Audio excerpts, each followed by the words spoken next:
శ్రీమాత్రే నమః. సద్గురు జ్యోతిషాలయం 2025 మే నెల రాశి ఫలితాలని మనం తెలుసుకోబోతున్నాం. మా ఛానల్ ద్వారా చూస్తున్నటువంటి ప్రేక్షక మిత్రులందరికీ కూడా శుభాభివందనాలు. మా ఛానల్స్ బాగా చూస్తున్నారు, ధన్యవాదాలు. కానీ సబ్స్క్రైబర్స్ అనేవాళ్ళు కొంచెం తక్కువగా ఉన్నారు, కొంచెం సబ్స్క్రైబ్ చేయండి. ఈ పక్కనున్న బెల్ బటన్ కానీ మీరు కొట్టేస్తారనుకోండి, మా ఛానల్లో ఉన్నటువంటి అన్ని కార్యక్రమాలు కూడా మీకు వస్తూ ఉంటుంది, మీరు చూడొచ్చు. మీకు ఉపయోగపడే విషయాలు చెప్పడం జరుగుతుంది. కమింగ్ టు జాతకం. జాతకం అనేది పడుతున్న వర్షానికి ఒక గొడుగే, కానీ జాతకం జీవితం కాదు. మేము చెప్పే ఈ రాశి ఫలితాలు గోచార గ్రహస్థితులను దృష్టిలో పెట్టుకొని చెప్తున్నాం.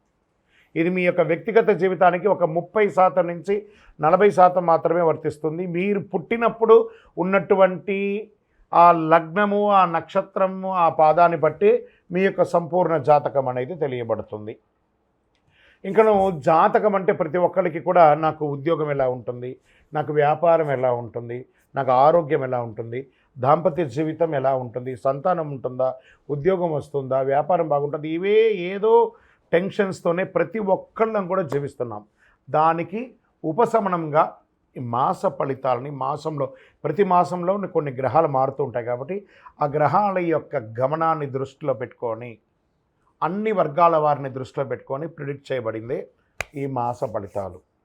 జాతకం ఎవరైనా మీ పరిసర ప్రాంతాల్లో ఉన్నటువంటి సద్గురువుల్ని సంప్రదించి జాతకం తెలుసుకోండి. లేదా మా ద్వారా తెలుసుకోవాలనుకుంటే 21 వయసు లోపున్న వాళ్ళు అడగకూడదు. ఎందుకంటే మీరు విద్య చదువుకుంటున్నటువంటి వారు కాబట్టి మీరు ఖచ్చితంగా మీ యొక్క వ్యక్తిగతమైనటువంటి జీవితంలో 21 సంవత్సరాల వరకు జాతకం అడగకండి. 60 సంవత్సరాలు దాటిన వారు మీరు అన్నీ అనుభవించుంటారు, మంచి చెడు అన్నీ చూసుంటారు కాబట్టి మీకు జాతకంతో పని లేదు. అడగడానికి కూడా ఇల్లీగల్ అఫైర్స్కి సంబంధించింది ఏది అడగకూడదు.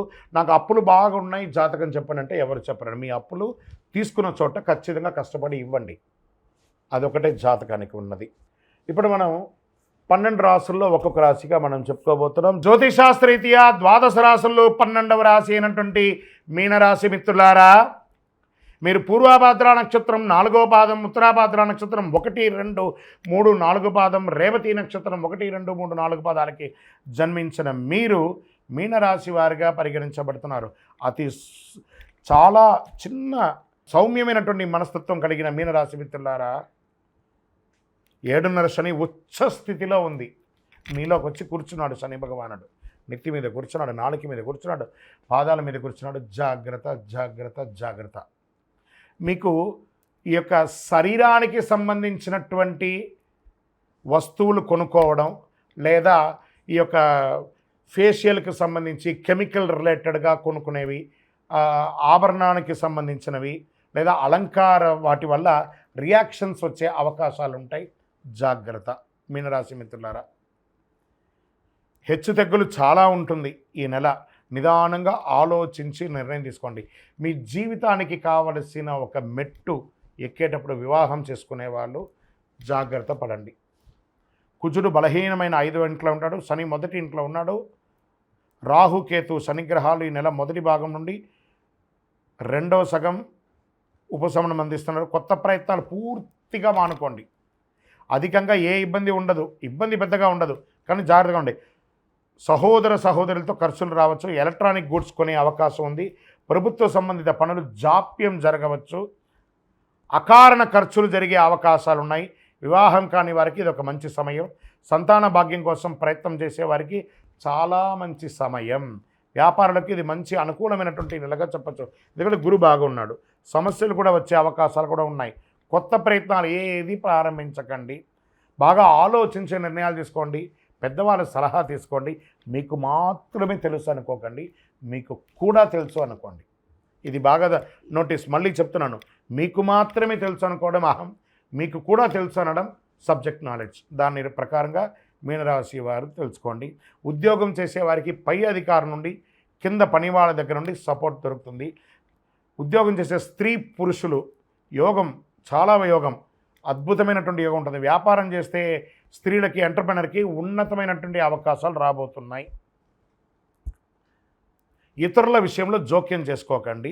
ఇతరులు మీ విషయంలో జోక్యం కాకుండా చూసుకోండి.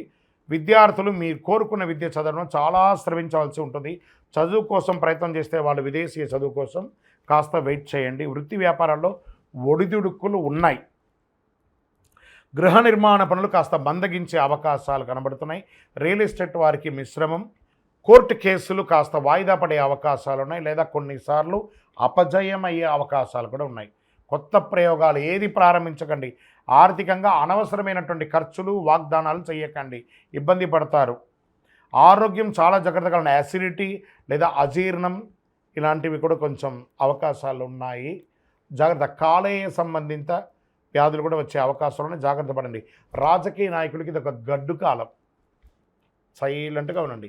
ప్రజాక్షేత్రం వెళ్ళేటప్పుడు ఎంతలో ఉండాలో అంతలోనే ఉండండి. తస్మాత్ జాగ్రత్త. దస్తావేజులు జాగ్రత్త. షేర్ మార్కెట్ అస్సలు ముట్టుకోకండి. వ్యవసాయదారులకి మిశ్రమం. మీడియా రంగం వారికి మిశ్రమం. ఇంకా ఐటీ రంగం వారికి స్ట్రెస్ స్ట్రెస్ స్ట్రెస్, జాగ్రత్త. స్పోర్ట్స్ వాళ్ళకి చాలా బాగుంది. సర్వీస్ సెక్టార్లో ఉన్న డాక్టర్, అడ్వకేట్స్, టీచర్స్, ప్రొఫెసర్స్, తర్వాత పోలీస్ డిపార్ట్మెంట్ లేదా డిఫెన్స్ వీళ్ళకందరికీ చాలా బాగుందని కూడా చెప్పచ్చు. సివిల్ సర్వీస్లో ఉన్న వాళ్ళకందరికీ కూడా మంచి మంచి సమయం అని చెప్పచ్చు. మీకు అదృష్టమైనటువంటి రోజులు మే 1, 4, 6, 8, 11, 14 ఈ రోజులంతా మీకు కలిసి వస్తుంది. అదృష్ట సంఖ్య 1 మరియు 3.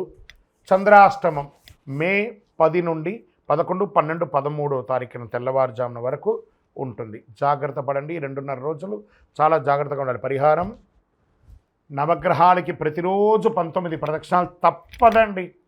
అంటే మాకు టైం లేదండి అంటే భగవంతుడికి కూడా టైం లేదండి, ఆయన కూడా చాలా బిజీ. మీరు ప్రదక్షిణ చేయకపోతే మీకు పనిష్మెంట్ ఇస్తాడని కాదట, కాస్త ఉపశమనం. ఆ భగవంతుడి దగ్గర ఒక ప్రార్థన, ఒక రిక్వెస్ట్. మనం ఎవరి దగ్గర ప్లీజ్ అంటాం కదా, అలా అక్కడ పోయి భగవంతుడి దగ్గర ప్లీజ్ అండి, మనుషుల దగ్గర కాదు. ఖచ్చితంగా మీనరాశి మిత్రులారా, మీ ఆరోగ్యం జాగ్రత్త. మీ నోరు అదుపులో ఉంచుకోండి. మళ్ళీ చెప్తున్నాను, మీకు మాత్రమే తెలుసు వేరు, మీకు తెలుసు వేరు. అది దాన్ని దృష్టిలో పెట్టుకోండి. శనేశ్వరుని ప్రసన్నం చేసుకోవాలి. కాస్మెటిక్స్కి దూరంగా ఉండండి. అన్ని రకాలుగా జాగ్రత్తగా ఉండాలి. మీ యొక్క కులదైవం, ఇష్టదైవం దగ్గరికి పోయి మీ వయస్సు ఎంత ఉందో నెలకొకసారి దీపం వెలిగించండి. అతి శక్తివంతమైనటువంటి కరుంగాళిమాల మీకు 7.5 శని నడుస్తుంది. జమ్మి చెట్టు, శని భగవానుని యొక్క చెట్టు. ఆ జమ్మి చెట్టే కరుంగాళి. దాన్ని మీరు తప్పకుండా ధరించండి. స్త్రీ పురుషులు ఎవరైనా కూడాను ఆరోగ్యంగా ఉంటారు, శని ప్రీతి పొందుతారు, అన్ని రకాలుగా విజయం సాధిస్తారు. ఇంకను మీ వ్యక్తిగత జాతకం తెలుసుకోవడానికి ఈ కింద కనబడుతున్న నంబర్కి మీ యొక్క పేరు, date of birth, time of birth, place of birth WhatsApp చేయండి. విజయోస్తు. ద్వాదశ రాసుల్లో ఉన్నటువంటి మిత్రులారా, మీరందరూ కూడాను ఆయురారోగ్య, ఐశ్వర్య, భోగభాగ్యాలతో ఉండాలని అఖిలాండ కోటి బ్రహ్మాండ నాయకుడు శ్రీ ధర్మశాస్త్ర అయ్యప్ప స్వామివారిని 18 అవతారాలుగా కొలువైనటువంటి స్వామివారు జీవలింగేశ్వర స్వామి సన్నిధానం జీవకోణ తిరుపతిలో ఉన్నటువంటి బ్రహ్మశ్రీ డాక్టర్ చంద్రమౌళి గురుస్వామి గారు నిర్మించిన దేవాలయంలో మీకోసం ప్రార్థన చేస్తాం. మీరు క్షేమంగా ఉంటారు. తిరుపతికి వచ్చినప్పుడు మన దేవాలయాన్ని తప్పకుండా దర్శనం చేసుకోండి. రైల్వే స్టేషన్ నుండి, బస్టాండ్ నుండి 3 కిలోమీటర్ల దూరంలో ఉంటుంది. విజయోస్తు.